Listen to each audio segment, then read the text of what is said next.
Indian rupees को global currency के रूप में स्थापित करने का जो भारत सरकार का कैंपेन है, उसके साथ अब एक के बाद एक कई सारे देश जुड़ रहे हैं। नो डाउट कि आगे आने वाले 8 से 10 सालों के बाद भारत पहले जर्मनी और फिर जापान को क्रॉस करके दुनिया की तीसरी सबसे बड़ी अर्थव्यवस्था बन जाएगा। और इस समय भी जब चाइना समेत पूरी दुनिया में इकोनॉमिक क्राइसिस का असर देखने को मिल रहा है, भारत लगातार 7% के जीडीपी ग्रोथ रेट के साथ लगातार आगे बढ़ रहा है। यही कुछ चीजें हैं जो भारत की यूएसपी हैं और सामने वाले देश को भारत के साथ टेबल के ऊपर बैठकर नेगोशिएशंस करने के लिए मजबूर कर देती हैं, क्योंकि सामने वाला देश ये नहीं देखता है कि भारत की इस समय 3.5 ट्रिलियन डॉलर्स की इकोनॉमी है। उसको नजर आती है 140 करोड़ लोगों की मार्केट और 10 से 15 सालों के बाद की भारत की 10 ट्रिलियन डॉलर की इकोनॉमी। इसी वजह से भारत को इंडियन रुपीस को ग्लोबल करेंसी के रूप में स्थापित करने में एक के बाद एक बड़ी सारी सफलता मिल रही है। खुद की नेशनल करेंसी इंडियन रुपीस में ट्रेड करना अब भारत के लिए इम्पोर्टेंट नहीं बल्कि मजबूरी भी हो गया है, ताकि जियोपॉलिटिक्स के कारण हमारी जीडीपी के ऊपर कोई भी असर ना पड़े और हमारी अर्थव्यवस्था पूरी तरह से सेफ रहे।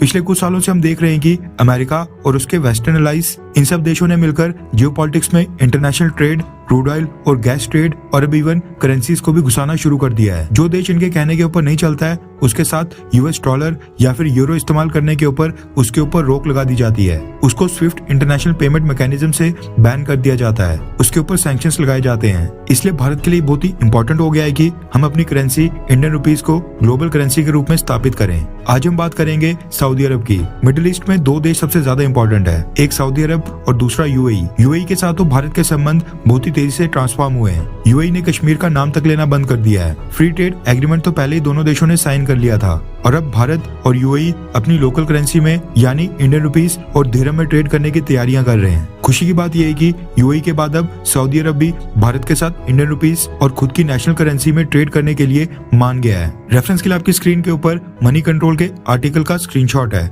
जिसके मुताबिक सऊदी अरब के फाइनेंस मिनिस्टर ने स्टेटमेंट जारी की है कि यूएस डॉलर के अलावा जो बाकी करेंसीज हैं, सऊदी अरब उनमें ट्रेड करने के लिए भी रेडी है। सऊदी अरब के फाइनेंस मिनिस्टर मोहम्मद अल जादान ने कहा है कि सऊदी अरब को इस बात को डिस्कस करने से कोई भी इशू नहीं है कि वो अपनी ट्रेड सेटलमेंट्स को कैसे करें, यूएस डॉलर्स में, यूरो में या फिर नेशनल करेंसी सऊदी रियाल ही क्यों ना हो, वो बाकी करेंसीज में भी ट्रेड करने के लिए पूरी तरह से ओपन है। ये पहली बार है जब सऊदी अरब के फाइनेंस मिनिस्टर ने ट्रेड सेटलमेंट्स में यूएस डॉलर के अलावा किसी दूसरी करेंसी के लिए फ्लेक्सिबिलिटी दिखाई हो। उन्होंने ये बात स्विट्जरलैंड के डावोस में चल रहे वर्ल्ड इकोनॉमिक फोरम में जाकर बोली है। अमेरिका के लिए बहुत ही बड़ा सेटबैक होने वाला है, क्योंकि सऊदी अरब क्रूड ऑयल का सबसे बड़ा एक्सपोर्टर देश है और वो क्रूड ऑयल का ट्रेड यूएस डॉलर्स में किया करता था। सऊदी अरब का नेशनल करेंसी में ट्रेड करना भारत के लिए इसलिए भी इम्पोर्टेंट है क्योंकि सऊदी अरब से हम ह्यूज अमाउंट में क्रूड ऑयल परचेज करते हैं, जिसकी पेमेंट हमें इस समय यूएस डॉलर्स में ही करनी पड़ती है। हमने पिछले साल 2022 में भी सऊदी अरब से 30 से 35 बिलियन डॉलर्स के आसपास का क्रूड ऑयल अकेले परचेज कर लिया था। अगर सऊदी अरब के साथ नेशनल करेंसी में ट्रेड करने को लेकर सारी नेगोशिएशन सफल होती हैं, तो इससे न सिर्फ इंडियन रुपीस की ग्लोबल डोमिनेंस और भी ज्यादा बढ़ेगी, बल्कि भारत हर साल कई बिलियन डॉलर्स के फॉरेन रिजर्व्स भी बचा पाएगा। आई होप कि भारत और सऊदी अरब के बीच नेशनल करेंसी यानी Indian rupees real trade mechanism के ऊपर नेगोशिएशंस जल्दी पूरी हों और जल्द से जल्द दोनों देश नेशनल करेंसी में ट्रेड करें, मर्चेंडाइज प्लस ऑयल ट्रेड दोनों।